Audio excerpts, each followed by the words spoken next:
Eu sou uma das pessoas mais produtivas que eu conheço e nesse vídeo eu vou te explicar exatamente como eu adquiri essa skin, como eu me tornei essa pessoa muito constante, muito disciplinada e como que eu fiz toda essa mudança em um período curto de 90 dias. Então, se você está chegando por aqui agora, madame, seja muito bem-vinda. Eu me chamo Maia Santos, sou o CEO do ecossistema The Wonder Company, que conta com 6 marcas e eu ainda consigo tirar as manhãs para mim, ter um momento de desfrute, ter um momento de lazer. E é óbvio que quando as pessoas começam a me acompanhar, elas começam a acompanhar a minha rotina, sempre vem aquela famosa pergunta de: ok, como você dá conta de tudo? E o primeiro ponto é que eu não me considero uma pessoa produtiva, porque quando a gente escuta essa palavra, produtiva, produtividade, você logo associa alguém que faz várias coisas e é aquela pessoa que está sempre motivada, que está sempre alegre, e não é bem essa a realidade. Tem várias coisas que eu faço sem a mínima paciência, sem a mínima vontade, que às vezes eu faço estressada, que eu olho e penso, meu Deus, por que eu me comprometi a fazer isso aqui? Tem vezes que eu vou treinar na base do ódio, tem momentos que eu vou gravar vídeos como esse, que eu penso, mas que saco, eu não queria estar fazendo isso aqui, eu queria estar no sofá, eu queria estar bem bela, deitada. E essa é a realidade, essa é a verdade nua e crua. Eu não sou uma pessoa produtiva, daquelas que já acorda querendo dominar o mundo. Mas eu me tornei muito disciplinada, uma pessoa constante. E qual que é a diferença disso? Tem muitas pessoas que acreditam que primeiro você deve ter a motivação e depois a ação. Então elas têm essa crença de que eu primeiro tenho que ter vontade de fazer para então realizar. E não é bem assim que acontece. A motivação, na verdade, ela é uma consequência. E ela é uma consequência da ação que você fez quando você não queria fazer. Sabe aquele dia, por exemplo, que você não estava a fim de treinar? Você não estava nem um pouco a fim de ir para academia, de fazer ali o seu treino, o seu exercício? Mas você pensou assim, não, eu me comprometi, eu quero bater essa meta, eu não tô afim, mas eu vou ir. E aí, chegando lá, você acaba entregando um treino infinitamente melhor do que os dias que você estava super motivada.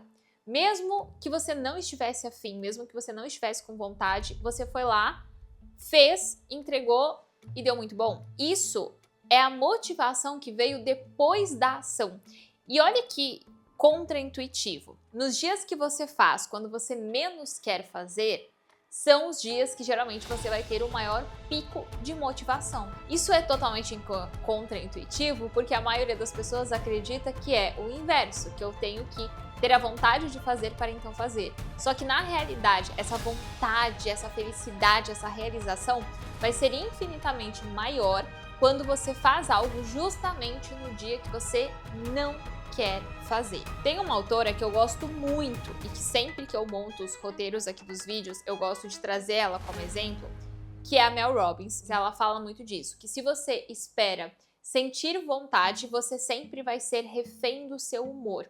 Agora, se você começa a agir apesar da sua emoção, então é quando você de fato começa a assumir o controle da sua própria vida. Tenho certeza que hoje tem alguma área, seja no trabalho, levando a sua mãe toda segunda-feira no médico para ela receber o medicamento que ela tem que receber. Existe algo que você já faz independentemente de qual seja o contexto. Você continua repetindo aquilo, você continua fazendo aquilo. O que te gera a frustração é que provavelmente esses hábitos que você mantém a constância são os hábitos que você não gostaria de manter a constância. Isso acontece porque o nosso cérebro, ele é muito preguiçoso. Mas assim, muito preguiçoso. Então, o cérebro, ele sempre prefere o conforto do que o progresso. Porque o progresso, ele é cansativo, ele é desconfortável, ele é uma zona desconhecida e tudo o que é uma zona desconhecida, o nosso cérebro, a nossa mente, geralmente sempre vai buscar fugir daquilo, sempre vai buscar ir para o lado totalmente oposto dessa equação. Justamente porque o cérebro ele não consegue diferenciar o que é um perigo real do que é uma situação que ele simplesmente não tem controle. Logo, ele cria um bicho de 7 cabeças. E é assim para absolutamente tudo. Então, a execução, quando você vai e você coloca algo em prática, é um ato de liderança interna. Ou seja, você está ensinando para a sua mente que você lidera a si mesmo. E liderar nunca é algo fácil, muito menos liderar a si mesma, a si própria. Eu não posso controlar, às vezes, o como eu estou me sentindo referente àquilo. Aconteceu X situação, você ficou triste com aquilo, e por mais que você tente não ficar triste com aquilo, não tem como, assim, às vezes você fica repetindo pra sua mente, não é pra gente ficar triste, vamos ficar feliz, vamos ficar feliz. Isso não vai mudar, você não vai ficar feliz só porque você quer ficar feliz. Então a única coisa que você de fato é capaz de controlar é a sua ação, são as suas ações. Então é como você vai reagir àquilo, o que você fará a partir daquilo.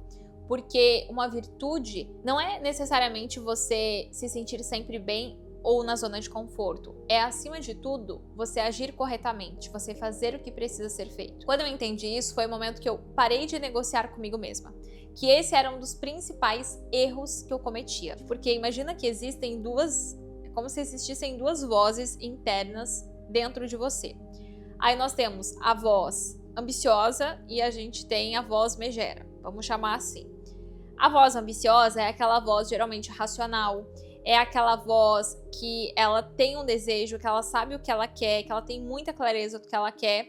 E nós temos a voz megera, que é aquela que fica gritando, é como se fosse o anjinho e o diabinho, um do lado do outro. E essa voz megera é a voz que te auto-sabota, é a voz do perfeccionismo, é a voz da procrastinação, é a voz que busca pelo conforto o tempo inteiro. E aí essa voz, a megera, ela é muito boa argumentando. Ela é muito boa negociando. E se você tenta negociar com ela, geralmente você perde. Eu perdia todas as vezes. Por exemplo, quero treinar todos os dias. E quero construir o hábito de treinar todos os dias. Eu já sabia que para alcançar o corpo que eu queria, eu precisava ter uma frequência nos meus treinos que me desafiasse, que me exigisse. Só que toda vez que eu pensava, ok, vou treinar, essa voz megera começava a trazer vários argumentos muito bons, como por exemplo, mas você vai perder 1 hora inteira na academia, essa 1 hora a gente podia estar fazendo dinheiro, a gente podia estar fazendo ligações, a gente podia estar fazendo reunião. E ela começa a trazer vários argumentos que são tão convincentes, que são tão argumentativos, que são tão bons, que você perde a negociação que você estava fazendo com você mesma. Então hoje, toda vez que essa voz megera, ela tenta aparecer, eu devolvo com essa pergunta: como a minha melhor versão agiria? O que a minha melhor versão falaria nessa situação? Porque dessa forma eu vou entendendo que a minha melhor versão ela já existe, eu sei como ela age, e para eu me tornar essa melhor versão, eu preciso começar no hoje, eu preciso começar no agora, eu preciso começar nas ações que eu estou fazendo. Você não se torna a mulher que você quer se tornar amanhã, daqui 5 anos, daqui 10 anos. Você começa a construir ela no hoje, no agora, neste exato momento. Então, o simples fato de você estar aqui, estudando, assistindo esse vídeo, e depois assistindo vários outros vídeos no meu canal, e depois ouvindo meu podcast, isso, por exemplo, te aproxima da sua melhor versão. A dopamina, ela não é só o hormônio do prazer, como muitas pessoas pensam. Ela é o hormônio da antecipação. Você compra uma roupa online? Comprei uma roupa na Zara. Até essa roupa chegar, você fica naquela empolgação. Você fica atualizando o site o tempo inteiro pra ver se a peça já saiu, se já tá na rota, se já foi entregue. E aí você fica naquela emoção, naquele hormônio gostoso, naquele estímulo gostoso da antecipação. Aí a roupa chega e não é tão gostosinho, porque a dopamina, quando você para de buscar a dopamina rápida e você começa a enxergar prazer no processo, é quando as coisas mudam.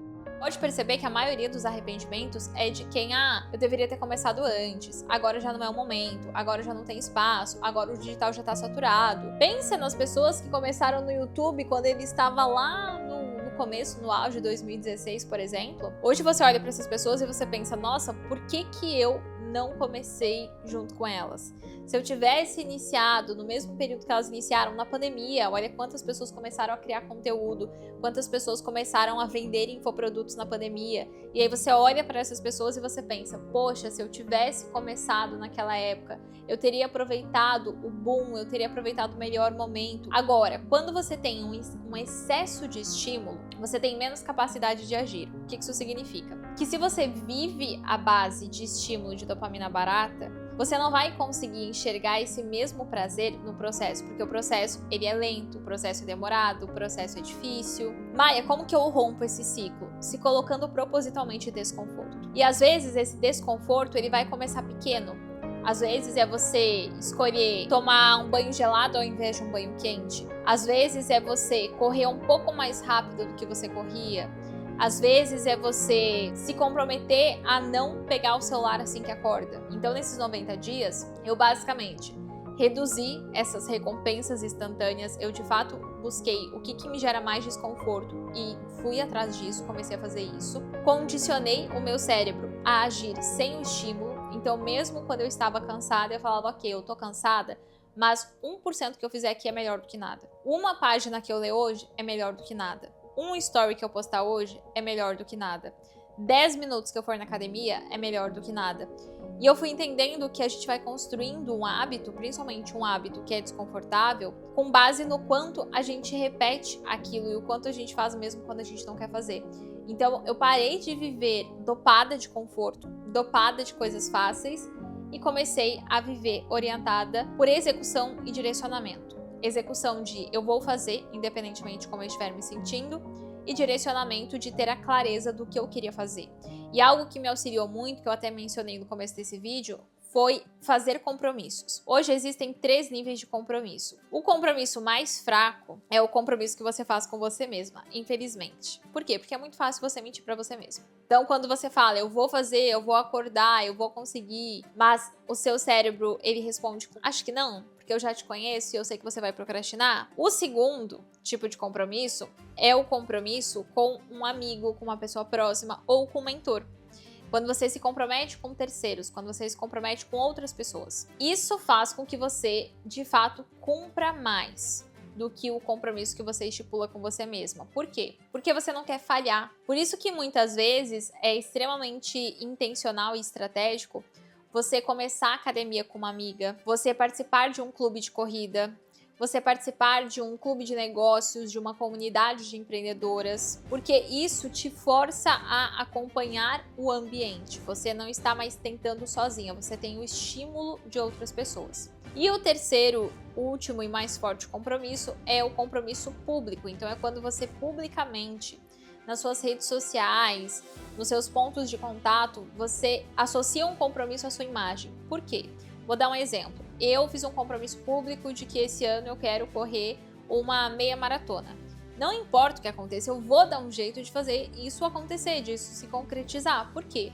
Porque a verdade, nua e crua, é que nós não queremos que outras pessoas nos vejam falhando. Por isso, todas as vezes que eu coloco alguma meta no meu ano, eu faço questão de compartilhar a minha lista de metas. Então, essas são algumas práticas que você pode começar a fazer o quanto antes na sua vida, no seu negócio, para que você consiga se tornar uma pessoa cada vez mais executora, mais disciplinada e nunca se esquecer desse conselho, de que se você quer de fato se tornar constante, você não pode esperar pela motivação, você precisa agir primeiro e é a partir da ação que a motivação vem. E eu quero te fazer um convite.